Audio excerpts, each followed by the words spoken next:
Hi, this is Tim Horn for Breaking News, and today we have the second in a series of interviews we're having with a bunch of international young people. And it's been quite eye-opening so far. I think you're going to like this.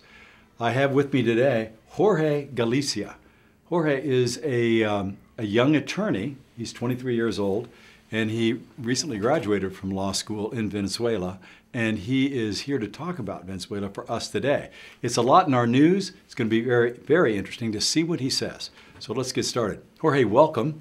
Glad to have you here. Thank you for the invitation. It's such a pleasure. And I want to talk, I actually should probably thank the Project Arizona for helping arrange this today. Absolutely. So it's a really great experience I've had talking with Jorge and some of the other people that we're going to be interviewing in this series. So being from Venezuela, let's go right from the top. We see in our news every day battles in the street. We see that there's a leader, Maduro, that it seems like a lot of the people in the street, they want him out because the economy's collapsing, and it's typified here as being very bad and a lot of chaos. Is that accurate? That's completely accurate. If you see the polls, the numbers in the polls, you will see that Maduro has like 80% of disapproval in the best scenario for him, because there are some worse number for him that claim he has 90% of disapproval and stuff like this. Mm-hmm. But this doesn't matter for him because he's not a Democrat. He doesn't believe in democracy. He's a dictator, and he wants to control the whole society, even though society doesn't want him. So he's the successor to Chavez, right? Yes, Hugo Chavez. And Hugo, I remember he said, and it was in the news at one point, because I've noted that our Democratic Party in the United States is actually the Socialist Party of the United States. Mm-hmm. And I wrote a book called Ruling the Elite, and in that I talked about that, and I talked about Chavez actually saying on the news at one point in Venezuela, that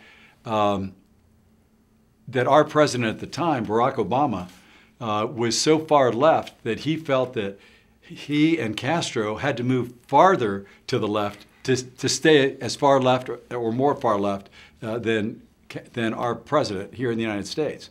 Now that sounds alarming. Did you ever hear that broadcast or about that happening?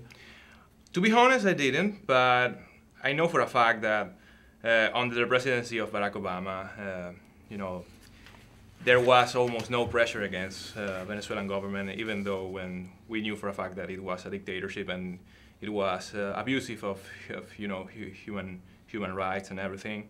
And it is until Trump arrived in power that now we're seeing America as a true ally of Venezuelan democracy. So it is not crazy to think that way. I mean, if you see all what Obama did in the past when he went to Cuba to have some pictures in Cuba,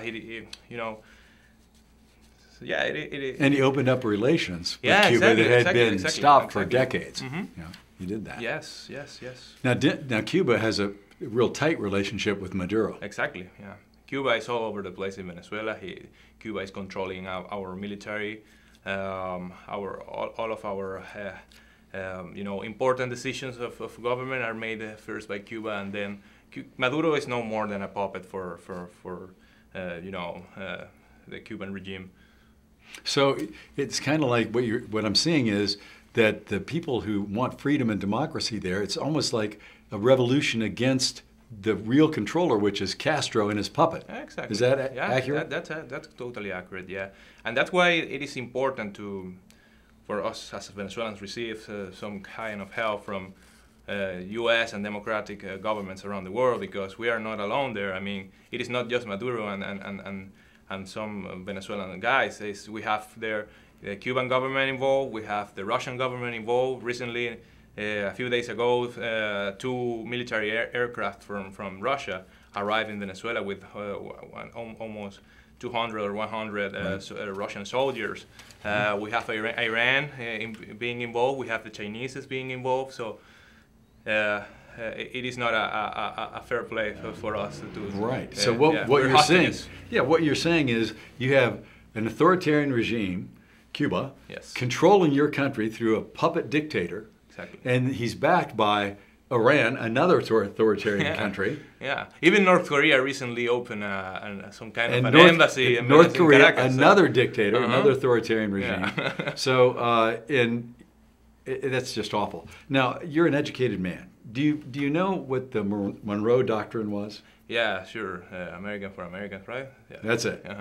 So, to refresh the memories of those who may not remember here, the Monroe Doctrine was established by our former president, who wanted to make sure that our hemisphere of America, of all the Americas, stayed that way, and America would see to it that it stayed that way. Unfortunately, when Barack Obama became president, he said we're not going to follow the Monroe Doctrine anymore. Now, had he not done that, we might be able to get more help to Venezuela right now. But that's not what's happening. As far as I'm concerned, it's not enough. And how many people live there? Around 30 million, I think, was the last. So those of you who think this is a small place, 30 million people live there. Yeah. And they're trying to become free again. Well, 3 million people have already left the country because of the... Yeah, gone to Colombia. Yeah, to Colombia, Peru, Ecuador, even here in America. Because there is no possibility for them to survive in Venezuela. And these people rather go by walking through all the South American continent to get to whatever place. People dies in the streets because they cannot stand the cold weather, so they die, and it is a really real tragedy what we're seeing right now in Venezuela because of the human. Well, you're old enough that you would remember when Venezuela, which is one of the major oil producers in the world, yes, was doing well. There was freedom, the economy was working right, and then what happened? Well, to be honest, I have left almost my entire life under socialism. Chavez arrived into power in 1999, and I was born in 1995. But we have to remember that socialism is not like it's not like you push a button and then everything is destroyed. The first years were seen like, oh look, this thing is working. We have Chavez got plenty of money to distribute to anybody, but suddenly the money of other people's money, right, was gone, and now we had a lot of problems because all of this irresponsible fiscal irresponsibility, right? But yes, in my youth, I saw like a lot of this. The starting points of this chaos. It was kind of easy for us to see where we were heading and to imagine the next consequences that we were going to see. That it is nowadays, right? You see it, starving people in the street, eating garbage. No medicines for almost nobody. It's dysfunctional. The government's not working for the people. Well, let me ask you this, because here in America, we face an onslaught of socialism where people are starting to think, hey, maybe that's a good idea. I can see that you don't agree with that. But let me ask you this, because I think it's real important. Going back, your parents, you were 4 years old when Chavez came in, but there was a time leading up to it that your parents probably have talked to you about, or other people that you know, or around school when you were going through college, or even at lower grades. People must have talked about what it was like and how it came about. So how did socialism get its roots there in your nation? Well, what I've heard, read in history books and everything is that we in Venezuela had this silly idea that we were like a really rich country. I mean, we were actually, but this created some kind of mindset in the population that, okay, if we're a rich country, therefore maybe we don't need to work anymore. We just need to extend our hand and expect some more redistribution, and that was like kind of a popular claim back in the days, right? People wanted more from government. Okay. Sorry about that. Don't worry. I put on a timer. Okay. I'll just turn that off. Okay.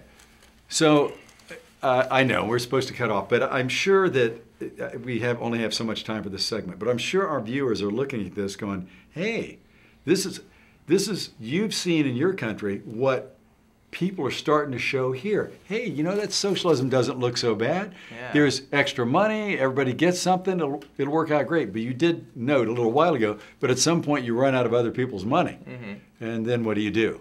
So, and you've lived through that, and boy, I tell you, I hope that Venezuela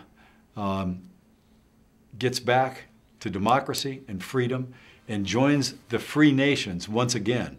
Amen. And gets away from the tyrants that want to control those 30 million people that they're just trying to ratchet down now and keep them under power. And almost everybody wants that. We want Venezuela to be ally of America, yes, of Israel, of the free nations of the world. And so do we. We will. Thank you very much for coming, Jorge. Okay, it's thank you great so much. And great interview. Thank you. Thank you for the invitation.